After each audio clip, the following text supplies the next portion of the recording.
Hello दोस्तों। तो means answer writing पे आज हम कुछ क्वेश्चन डिस्कस करेंगे एथिक्स से एसोसिएटेड ना। यहाँ पे एक थोड़ी सी बहुत सिंपल अप्रोच रहेगी मेरी। First I want you to think कि क्या एक किसी भी एस्पिरेंट का थॉट प्रोसेस होता, लाइन ऑफ थॉट होता किसी भी क्वेश्चन को लेके।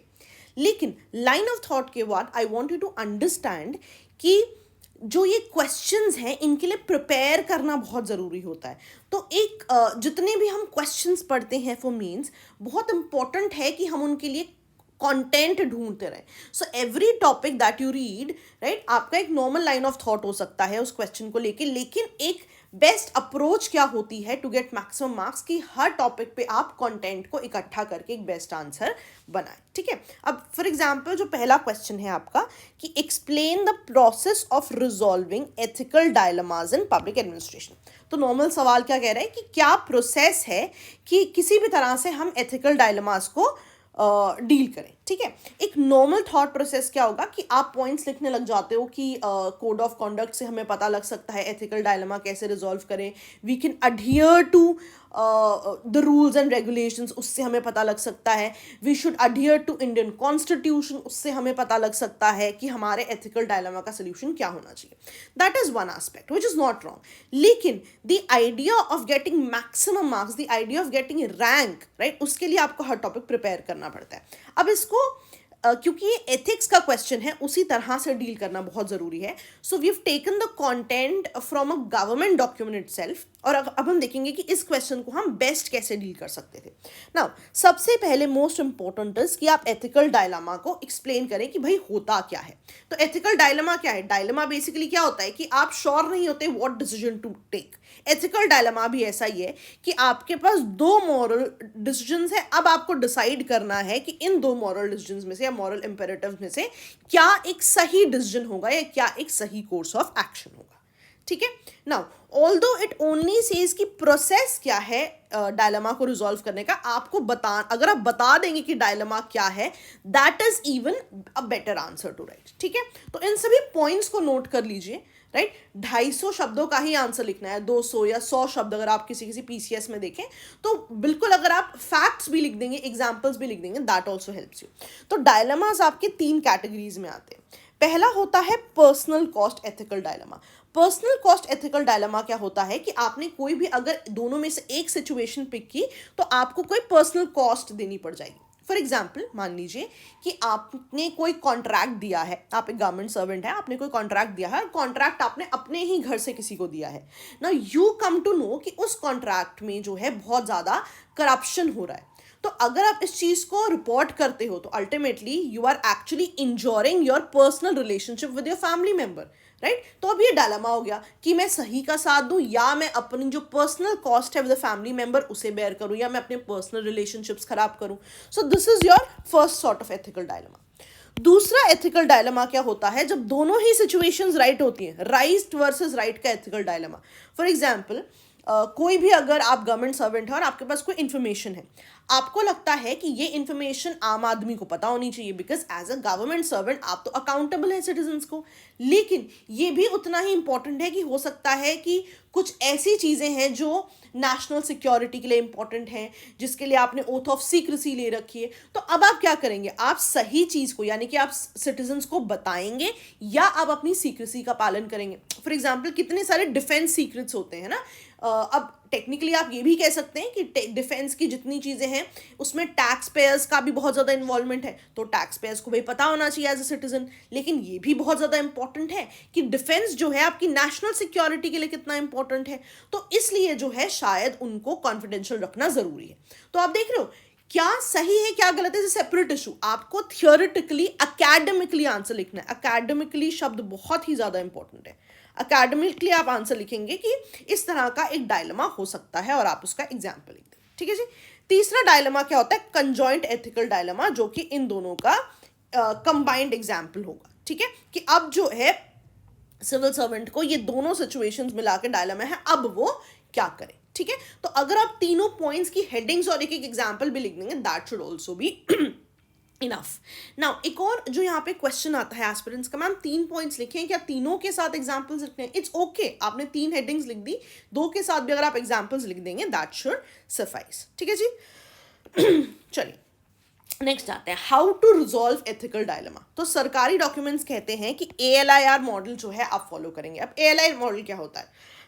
A for accountability.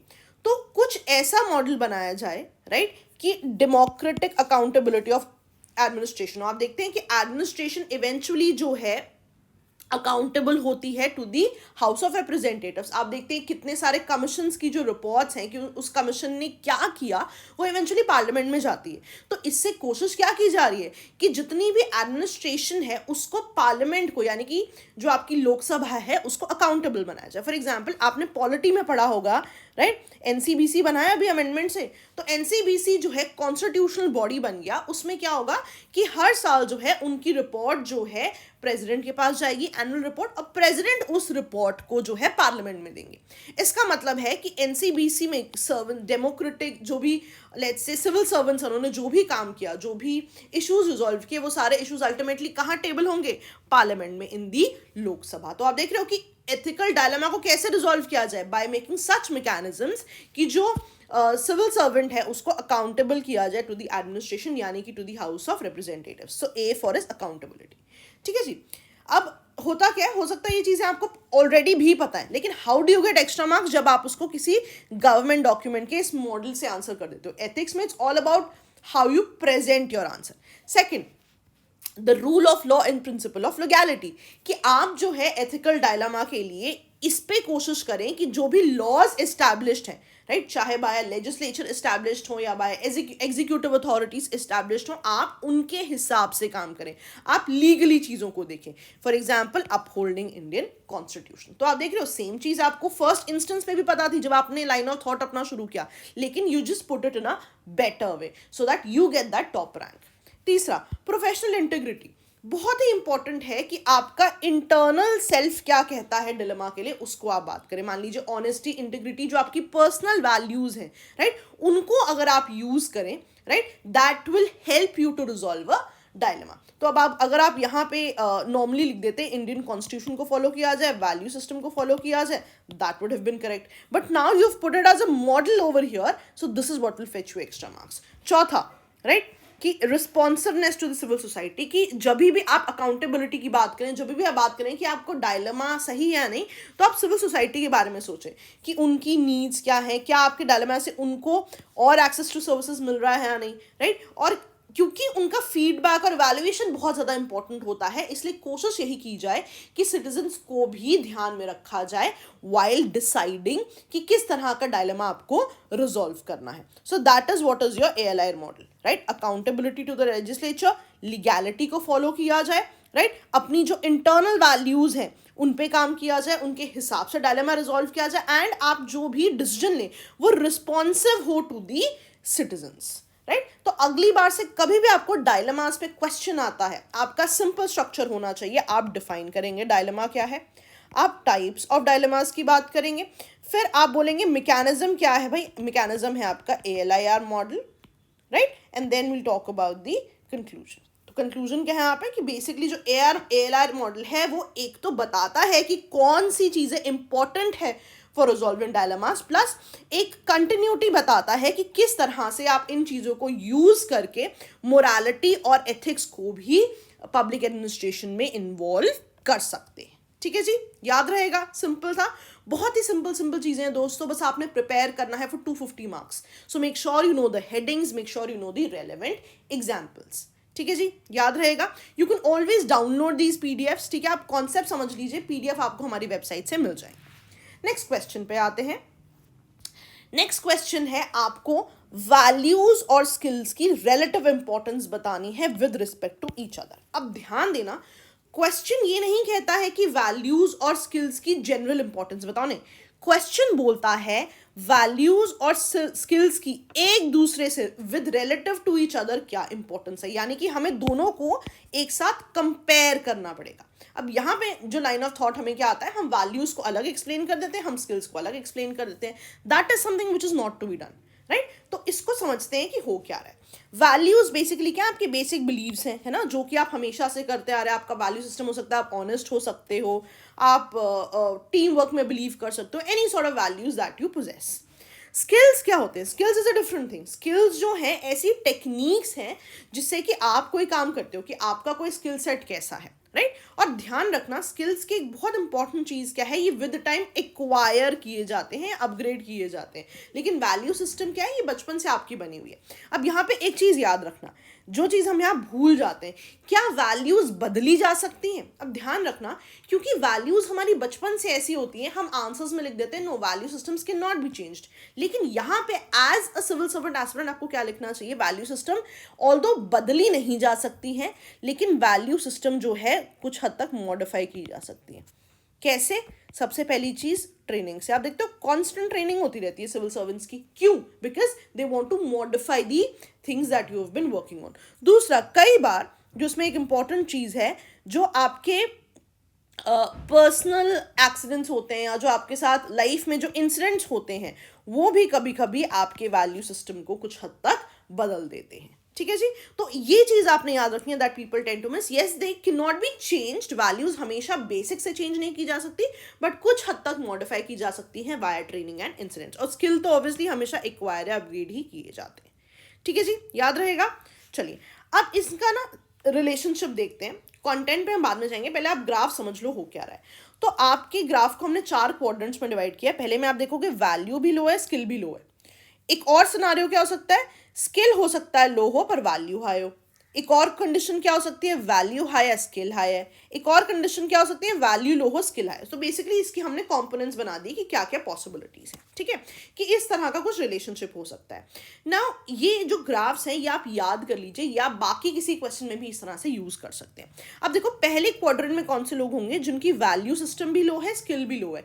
ये होते हैं जो डिप्राइव्ड लोग होते हैं, राइट, डिप्राइव। अब जरूरी तो नहीं है, मैं मतलब आई डिड नॉट थिंक कि मेरा वैल्यू सिस्टम लो ही होगा, but because I was being deprived, तो मैं बहुत ही डिप्राइव्ड स्टार्टा से आती हूँ, इसलिए ना मेरे पास वैल्यू सिस्टम बनाने के लिए रिसोर्सेज थे, ना मेरे पास स्किल्स बनाने के लिए रिसोर्सेज थे, बिकॉज मेरा बेसिक काम कहाँ था, मैं तो सर्वाइवल की ही लड़ाई लड़ती रही। ठीक है। दूसरा कौन से लोग होते हैं जिनका वैल्यू सिस्टम तो हाई है लेकिन स्किल लो है। इसमें आप जो शब्द लिखते हो वो लिखते हो ritualistic civil servant. Why the ritualistic civil servant word is important? Ritualistic क्यों important है? वो एक स्टैंडर्ड सिविल सर्वेंट है जो आप कहते हैं कि उनके पास वैल्यू सिस्टम तो है, हार्ड वर्किंग, टीम वर्क वगैरह ऐसी चीज़ें हैं, लेकिन स्किल सेट नहीं है। स्किल सेट नहीं का मतलब पता है क्या है? आप देखते हो बहुत ज़्यादा न्यूज़ में आता है कि जनरलिस्ट को हायर करें या स्पेशलिस्ट को हायर करें, राइट। कहने का मतलब क्या है कि मान लो कोई टिपिकल सी जॉब है और आपने तो एज सिविल सर्वेंट लोगों को जो है जॉब्स दे दी, लेकिन क्या वो उस पर्टिकुलर डिपार्टमेंट के लिए सही थे? मान लीजिए कि किसी एक सिविल सर्वेंट को लेट्स से कि भर्ती किया जाए और उन्हें किसी इकोनॉमी वाली पोस्ट पे डाल दिया जाए, जबकि उनका इकोनॉमिक बैकग्राउंड है ही नहीं, राइट। तो अल्टीमेटली क्या होता है, सरकार keeps on giving them training so that they learn, लेकिन they are not specialist in that area, है ना। तो होता क्या है, उनका वैल्यू सिस्टम हाई है कि एंथुजियाज्म तो है काम करने का, लेकिन उस तरह का स्किल सेट नहीं है। इसलिए ये वर्ड क्या होता है, रिचुअलिस्टिक सिविल सर्वेंट। अब यहाँ पे कुछ एक्सेप्शंस डेफिनेटली हो सकते हैं, but exceptions need not be coated. आप एक स्टैंडर्ड आंसर की बात करेंगे। तीसरे क्वाड्रेंट में कौन से लोग आते हैं जिनका वैल्यू भी हाई है और स्किल भी हाई है?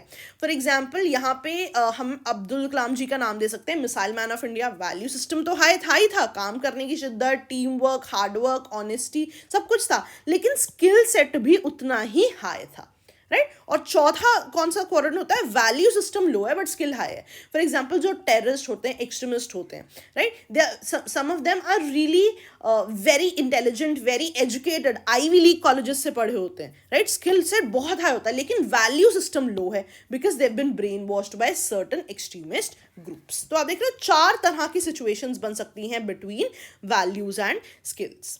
याद रहेगा, समझ में आया? चलो अब इसके बाद जो इंपॉर्टेंट चीज है, क्या मोबिलिटी पॉसिबल है? लिखने की कोशिश मत कीजिए, everything will be given to you, right. Mobility क्या होती है कि क्या आप वैल्यू सिस्टम और स्किल को बदल सकते हैं? मान लीजिए अगर आपकी वैल्यू जो है लो है, क्या आप उसको लो से हाई कर सकते हैं, राइट। या फिर अगर आपका स्किल सेट लो है तो क्या उसे आप लो से हाई कर सकते हैं? इसको समझते हैं। अब ध्यान रखो, अगर आपका वैल्यू सिस्टम लो है, राइट, तो लो से हाई करना क्या पॉसिबल है? मैंने आपको ऊपर क्या बताया था कि ऑल्दो वैल्यूज जो हैं हमेशा ही इनहेरेंट होती हैं, लेकिन via training and via certain experiences जो है कुछ हद तक ये मॉडिफाई की जा सकती हैं. सिमिलरली अगर स्किल सेट लो है तो क्या हाई किया जा सकता है? हाँ, ये तो किया जा सकता है कि अगर स्किल सेट लो है आपको ट्रेनिंग देके हाई किया जा सकता है. याद रहेगा, सिंपल था. इसको दोबारा देख लेते हैं. रिलेशनशिप क्या है? पहले क्वाड्रेंट में डिप्राइव्ड डाटा था, एजुकेशन भी लेस है, वैल्यू सिस्टम भी लेस है. सेकंड क्वाड्रेंट में क्या था? Ritualistic civil servant, right. Third में हमने क्या बोला था? वैल्यू भी हाई है, स्किल्स भी हाई है, right. Missile man of India that is अब एपीजे अब्दुल कलाम जी. और फोर्थ कि हमने कहा वैल्यू सिस्टम बहुत कम था लेकिन स्किल सेट बहुत हाई था, टेररिस्ट या एक्सट्रीमिस्ट. क्या मोबिलिटी पॉसिबल है? बिल्कुल जी, मोबिलिटी पॉसिबल है कि स्किल्स तो डेफिनेटली आप सिखा सकते हो. वैल्यू गैप, यस, वैल्यूज भी देनी पॉसिबल है, राइट. इवेंचुअली अगर आप वैल्यू बेस्ड एजुकेशन दे, ट्रेनिंग दे, पर्सनल बेसिस पे एक्सपीरियंस भी हो तब भी. तो आइडियल कैटेगरी क्या होनी चाहिए? द थर्ड क्वाड्रेंट, जहां पे वैल्यू भी हाई थी और स्किल भी हाई था. This is what is expected from a ideal civil servant. तो आप देख रहे हो इस पूरे क्वेश्चन में हमने कॉन्स्टेंटली दोनों को एक दूसरे के रिलेशन में कंपेयर किया है. वही आपकी नीड ऑफ द क्वेश्चन. ठीक है, स्टैंडर्ड सवाल तो हर कोई लिख सकता है, वैल्यूज की सिग्निफिकेंस क्या है, स्किल्स की सिग्निफिकेंस क्या है, but when they are to be compare to each other, ऐसे क्वेश्चंस का मटेरियल आपको कलेक्ट करना पड़ता है. चलिए नेक्स्ट, बहुत ही टिपिकल सा करंट अफेयर्स बेस्ड क्वेश्चन है, बहुत ही ज्यादा न्यूज में रहा है. I want you to know this. Vaccine nationalism क्या होता है? और देखना क्वेश्चन लिखा है write a note on vaccine nationalism. अब क्योंकि एथिक्स का क्वेश्चन है ये, राइट, तो वैक्सीन नेशनलिज्म के एथिकल कंसर्न्स बहुत ज्यादा इंपॉर्टेंट हो जाते हैं ना. एवरीबडी नोज वैक्सीन नेशनलिज्म क्या है, इश्यूज क्या है, कंट्रीज क्यों कर रही हैं, लेकिन एथिकल कंसर्न्स हमें पता होने चाहिए. तो will start with the standard thing, लेकिन एथिकल कंसर्न्स पे आप एम्फोसिस देंगे. फॉर एग्जाम्पल अगर हम पहली चीज देखें, what is vaccine nationalism? Vaccine nationalism क्या है? तो मान लीजिए कि अभी तो चलिए वैक्सीन के डोजेस देने शुरू हो गए हैं, बट इनिशियली जब तक ये वैक्सीन नहीं थी तो a lot of countries like UK, Russia, इन्होंने ऑलरेडी अपनी वैक्सीन के कोटे बुक कर लिए थे फ्रॉम वेरियस फार्मास्यूटिकल कंपनीज जो कि वैक्सीन बना रही थी, राइट. सो अल्टीमेटली क्या हुआ, even before the vaccine could come to market, इन कंट्रीज ने अपनी कंट्री के लिए वैक्सीन जो है ऑलरेडी बुक कर ली अपने डोमेस्टिक मार्केट के लिए, राइट. इस पूरे कॉन्सेप्ट को कहा गया है वैक्सीन नेशनलिज्म, जहां पे एक कंट्री अपने डोमेस्टिक मार्केट के लिए अपने जो है कंट्री के सिटीजन्स के लिए वैक्सीन को खरीद लेती है और इससे वो अपना नेशनलिज्म जो है दिखाती हैं, right. So this whole thing was called vaccine nationalism. अब इसमें इश्यूज क्या थे वैक्सीन नेशनलिज्म में? पहले हम जेनेरिक इश्यूज पढ़ेंगे, then we'll go to the ethical concerns. पहला सबसे बड़ी दिक्कत क्या है कि आपने क्या किया, एडवांस में अग्रीमेंट कर लिया कि भाई रशिया जो है XYZ कंपनी से मेडिसिन लेगा. तो अल्टीमेटली क्या हुआ, एडवांस में अग्रीमेंट हो गया. इसीलिए जो मोस्टली वैक्सीन्स हैं वो किसी एक पार्ट ऑफ द वर्ल्ड को मिल जाएंगी और इनएक्सेसिबल रहेंगी to the rest part of the world. Second problem क्या है? सबसे पहली बात, not all the candidate vaccine are likely to succeed, है ना. हमें नहीं पता कौन सी सक्सीड करेंगी. तो अब कंट्री ने पैसा एक जगह लगा दिया, let's say the vaccine doesn't come, then what happens, right. Economy में इश्यूज आ सकते हैं. एक बहुत ही इंपॉर्टेंट जो चीज है, आपने जब सारी की सारी वैक्सीन बुक करनी शुरू कर दी, वैक्सीन की स्कार्सिटी हो जाएगी, राइट. अल्टीमेटली क्या होगा, जिसको वैक्सीन चाहिए उन्हें वैक्सीन के लिए पैसे ज्यादा देने पड़ेंगे, जिससे कि वैक्सीन का प्राइस अल्टीमेटली क्या होगा, स्काई रॉकेट हो जाएगा. And an very important thing is कि मान लो कि आपने as a country vaccine book कर ली, पर ऐसी कंट्रीज हैं जहां पे बहुत ही ज्यादा इफेक्ट है इस डिजीज का, तो वहां पे तो अल्टीमेटली कोई इफेक्ट हुआ ही नहीं ना. जहां पे जरूरत थी वहां पे वैक्सीन गई ही नहीं, तो cases will keep on rising. तो इन चीजों का हमें जो है थोड़ा बहुत ध्यान रखना चाहिए, that even if you do that the disease will still continue, because the countries which the issue was really harsh, right, but they did not have the kind of economy to buy these medicines, उन countries का क्या होगा, so the disease will continue. तो ये कुछ issues हैं जो आपको पता होने चाहिए. And one other important issue would be diplomacy. It's absolutely bad diplomacy. International relations में बहुत ही ज़रूरी है कि countries एक दूसरे का साथ दें, right, that is how international arena works. लेकिन ultimately क्या होगा, आपने अपने लिए वैक्सीन ले लिया, आपने वैक्सीन के पैसे बढ़ा दिए, right, and now vaccine is not available to the rest of the world. तो इंटरनेशनल रिसर्च के इंटरनेशनल रिलेशंस के कॉन्टेक्स्ट में, इंस्टीट्यूशन के कॉन्टेक्स्ट में ये चीज़ बहुत अच्छी नहीं है. लेकिन अगर इतने मुद्दे हैं फिर भी नेशंस क्यों ये काम कर रहे हैं?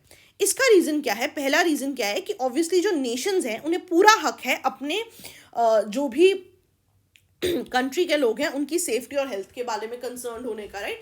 अब मेरी कंट्री है, why shouldn't I be giving the vaccine to them first, right? और इससे एक बहुत अच्छा एग्जाम्पल क्या होता है कि मैं अपनी कंट्री के लोगों पे इम्प्रेशन भी बना सकता हूँ, प्लस एक इंटरनेशनल कम्युनिटी में भी चीज़ें आगे बढ़ती हैं दैट मेरी कंट्री के लिए what all XYZ things have done, right? Also ये आपकी कंट्री की साइंटिफिक कैपेबिलिटी और एक्सपर्टीज को भी आगे बढ़ाती है, एटलीस्ट इन दी अरीना, कि आप उसको वैसे फ्लॉन्ट कर सकते हो। तो बेसिकली आइडिया आपका क्या होता है, पॉलिटिकल डिविडेंड्स आपको बहुत ज़्यादा मिलते हैं। तो ये कुछ चीज़ें हैं जिसकी वजह से नेशंस ये चीज़ें कर रहे हैं, राइट? अब आपने एडवांस में चीज़ें बुक कर दी, राइट? वैक्सीन्स बुक कर दी, क्यों? मतलब how could you do it? क्या इसके लिए कोई इंटरनेशनल लॉ नहीं था?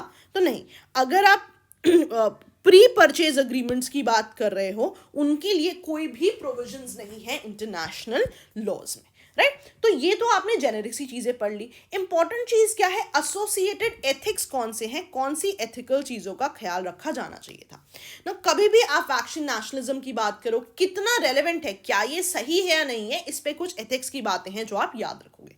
पहली चीज क्या है, distributive justice, the ethics of distributive justice, कि कितना फेयर था कि जो भी आपकी वैक्सीन्स थी आपने उन्हें किस तरह से डिस्ट्रीब्यूट किया, क्या फेयरनेस से डिस्ट्रीब्यूट किया।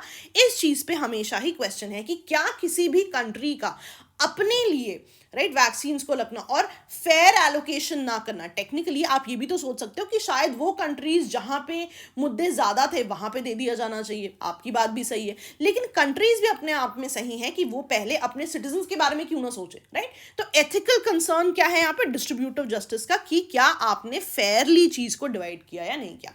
ना you can have your own concerns, right? आप किसी भी स्कूल को बिलोंग कर सकते हैं दोनों में से, लेकिन जैसा हमेशा कहती हूं मैं, एकेडमिक आंसर होना बहुत जरूरी है। आप एथिक्स एटलीस्ट जरूर मेंशन कीजिए, ठीक है? नेक्स्ट, कभी भी आप देखना कि वैक्सीन डिस्ट्रीब्यूशन होती है तो उसके जो एथिक्स माने जाते हैं उनको फेयर प्रायोरिटी मॉडल्स कहते हैं, कि हमेशा vaccine should be divided according to the fair priority model, कि जहाँ पे वैक्सीन मिलनी चाहिए, राइट, जहाँ पे उसकी ज़्यादा ज़रूरत है, जहाँ वैक्सीन को दे के एक आम आदमी के एक्सपेक्टेड ईयर्स ऑफ लाइफ जो है, राइट, उनको प्रायोरिटाइज किया जा सकता है, वहीं वैक्सीन दी जानी चाहिए। This is another ethic associated with it. लेकिन कौन सा एथिक फॉलो हो, डिस्ट्रीब्यूटिव जस्टिस या fair priority model, that's a separate issue, but at least आप एथिक्स के नाम जरूर लिखेंगे। तीसरा एथिक्स जो यहाँ पे फॉलो होना चाहिए, दैट इज, क्या इसको प्राइवेट गुड माना जाए या पब्लिक गुड माना जाए, क्या इसको पब्लिक की सेफ्टी के लिए according to the need divide किया जाए, या फिर जो कंट्रीज हैं उनके लिए दिया जाना चाहिए। तो ध्यान रखा जाए, ये बहुत अच्छी लाइन है, कि वैक्सीन को पब्लिक गुड जैसा देखा जाना चाहिए than the price for the develop, इसको as a price for the develop ना देखा जाए। तो this is a very good line, आप इसको कहीं यूज कर सकते हैं कि एज अ प्राइवेट गुड ना माना जाए। क्यों? वही कंट्रीज जिनके पास ज्यादा रिसोर्सेज हैं उन्हीं को मिले, क्या ये सही है, राइट? इन चीजों पे ध्यान देना जरूरी है। चौथा जो एथिकल कंसर्न है, इक्वालिटी वर्सेस इक्विटी का कंसर्न है। इक्वालिटी क्या होती है कि हर एक को सेम रिसोर्सेज मिले, और इक्विटी होती है कि नीड्स ऑफ द रेसिपिएंट के हिसाब से मिले। तो क्या जरूरी है कि मैं सबको इक्वल बांटूं या फिर जिसको ज्यादा जरूरत है उसको दूं? तो आप देख रहे हो हर जगह मोर और लेस सेम पॉइंट्स हैं, राइट, लेकिन इनकी हेडिंग्स अलग हैं, इनकी मॉडल्स अलग अलग हैं। तो all these things need to be quoted academically in your answer, right? Next, हमेशा ही जो फंडामेंटल वैल्यू है ग्लोबल हेल्थ में वो होता है प्रायोरिटाइजिंग द डिसएडवांटेज। तो जो भी डिसएडवांटेज है हमेशा हेल्थ में उन्हीं को प्रायोरिटाइज किया जाता है। तो क्या वैक्सीन नेशनलिज्म के समय पे जो डिसएडवांटेजेस कंट्रीज है उनको पहले दिया जाना चाहिए? ये अनदर कंसर्न है। नेक्स्ट, लास्ट कंसर्न है कि हमेशा ही 100% गुड या 100% बेनिफिट की तो बात आप कर ही नहीं सकते, बिकॉज ऑब्वियसली बहुत सारे वेरिएबल्स होते हैं। तो हमेशा कोशिश क्या की जाती है कि हार्म को लिमिट किया जाए, मैक्सिमम पीपल को बेनिफिट किया जाए। तो इस एथिक्स को लेके कितने ज़्यादा हम जो है लेट्स से वैक्सीन को डिस्ट्रीब्यूट करें कि हार्म कम हो और बेनिफिट बहुत ज़्यादा हो, इस पे भी ध्यान दिया जाना चाहिए। तो ये 5 जो आपकी चीज़ें हैं ये बहुत ही ज़्यादा इंपॉर्टेंट एथिक्स हैं। इनको आप इंटरनेशनल रिलेशंस में आप देखोगे हमेशा ही कोट कर सकते हो। कभी कभी लेट्स से आपको एनवायरमेंटल एथिक्स पे क्वेश्चन आते हैं ना, कि कितना सही है कि लेट्स से कि जो ज़्यादा कंट्रीज़ हैं, जो बड़ी कंट्रीज़ हैं वो ज़्यादा एमिशंस कर रही हैं, छोटी कंट्रीज़ छोटे एमिशंस कर रही हैं, लेकिन पेरिस क्लाइमेट डील में बहुत ज़्यादा गैप तो नहीं है, राइट? तो उनके एथिक्स क्या होंगे? तो आप लिखिए कि वहाँ पे इक्विटी वर्सेस इक्वालिटी के एथिक्स होंगे। राइट कि क्या दोनों कंट्रीज को सेम तरीके के लॉज गवर्न करने चाहिए वाइल डूइंग पेरिस एग्रीमेंट, या फिर डिपेंडिंग अपॉन कौन कितने एमिशंस कर रहा है उसको उतने ही लिमिट में पेरिस एग्रीमेंट को फॉलो करना चाहिए। तो आप देख रहे हो ये जो 5 चीजें हैं आप देखोगे ये आप वेरियस क्वेश्चंस में यूज कर पाओगे। ठीक है जी, चलो अब ऑल्टरनेटिव सोल्यूशन क्या है, ध्यान देना। Now there are 2 things that you can do, या तो आप अपने एंड पे कोई अपना बनाया हुआ ऑल्टरनेटिव सोल्यूशन दे सकते हो, राइट, या फिर आप देखोगे, राइट, जो WHO ने जो कोवैक्स फैसिलिटी मैकेनिज्म है फॉर कोरोना, राइट, उन्होंने एक मैकेनिज्म जो है डिवाइस करने की बात की है जो बहुत ही ज्यादा न्यूज़पेपर में आया है। अगर आप इस चीज को कोट करते हो you will definitely get more marks. तो आप देख रहे हो कि if I prepare for questions I and up getting more marks, right. तो अब ऑल्टरनेटिव सोल्यूशन क्या है, जो बेसिक चीज क्या होनी चाहिए कि एक सेंट्रलाइज्ड गवर्नेंस सिस्टम हो जो बताए कि किस तरह से all the country should be doing it. ठीक है, अब WHO जो है उसने मैकेनिज्म क्या बताया है कि टारगेट ग्रुप को आप प्रायोरिटाइज करो, राइट, पहले हेल्थ वर्कर्स को दो, राइट, फिर सोशल केयर वर्कर्स को दो, then people over 65, people under 65। आप देखोगे इंडिया में भी कुछ इसी तरह से काम हो रहा है, राइट। तो अब पूरे मॉडल को, क्योंकि the question is about the whole world, right, vaccine nationalism, तो WHO कहता है कि 2 फेजेस में काम किया जाना चाहिए। पहला फेज में क्या होगा कि आप हर कंट्री की 3% पॉपुलेशन को जो वैक्सीनेट करोगे और उसके बाद तब तक वैक्सीनेशन दोगे जब तक हर कंट्री की 20% पॉपुलेशन जो है वो वैक्सीनेट नहीं हो जाती। Now I understand the numbers are थोड़ा सा जिटरी कि क्या ये सही है नहीं है, लेकिन क्योंकि WHO ने कहा है, राइट, तो इसलिए थोड़ी सी ये बेटर हो जाता है आपके एनालिटिकल आंसर्स लिखने में। नेक्स्ट, फिर WHO कहता है फेज 2 हम क्या करेंगे, फेज 2 में हम देखेंगे कि अभी भी कंट्रीज कितनी ज्यादा थ्रेट में है, कितनी वालनरेबल है, and then there be decided कि किस तरह से आपको जो है वैक्सीन आगे दी जाए। और एक तीसरी चीज भी बोली गई है कि वो कह रहे हैं कि कुछ हम चीजें हैं, कुछ जो वैक्सीन हैं ये हम एज ह्यूमैनिटेरियन बफर रख देंगे कि मान लीजिए कोई कंट्री बिल्कुल ही अफोर्ड नहीं कर सकती, बहुत ज्यादा जरूरत है उन्हें, बहुत ज्यादा डिजीजेस है वहां पे, तो ह्यूमैनिटेरियन ग्राउंड्स पे we'll provide them vaccine from our buffer. ठीक है जी, सिंपल था। Now this point is very important because ये एक एडिशनल एथिकल चीज दिखाता है कि इवन दो हम कंट्रीज की बात करें we are also trying to come up with some humanitarian grounds as well, right. तो बेसिक कोशिश क्या होनी चाहिए कि कोई भी ग्लोबल स्ट्रैटेजी फॉर वैक्सीन बनाते समय हम साइंस के बारे में सोचें कि हम किस तरह से वैक्सीन बना सकते हैं, what can be done to make the process even more feasible rather than getting into politics कि किसी भी कंट्री को अपने सिटीजन्स को देने से क्या पॉलिटिकल गेन्स हो सकते हैं। ठीक है जी, याद रहेगा। तो 3 बहुत ही अच्छे क्वेश्चंस आज हमने डिस्कस किए हैं। मेक श्योर आप इनको कहीं नोट डाउन कर ले, at least the basic points, and if you haven't it's okay, आपको हमारी वेबसाइट पे इन सभी के पीडीएफ्स मिल जाएंगे, राइट। अगर हमारी वेबसाइट पे आप डाउनलोड्स के सेक्शन पे जाएंगे वहां पे all the PDFs are available. Also हमारे टेलीग्राम ग्रुप पे भी ये पीडीएफ्स जो हैं शेयर कर दिए जाएंगे। ठीक है जी, चलिए, that was all from my and. All the best दोस्तों, बाय बाय।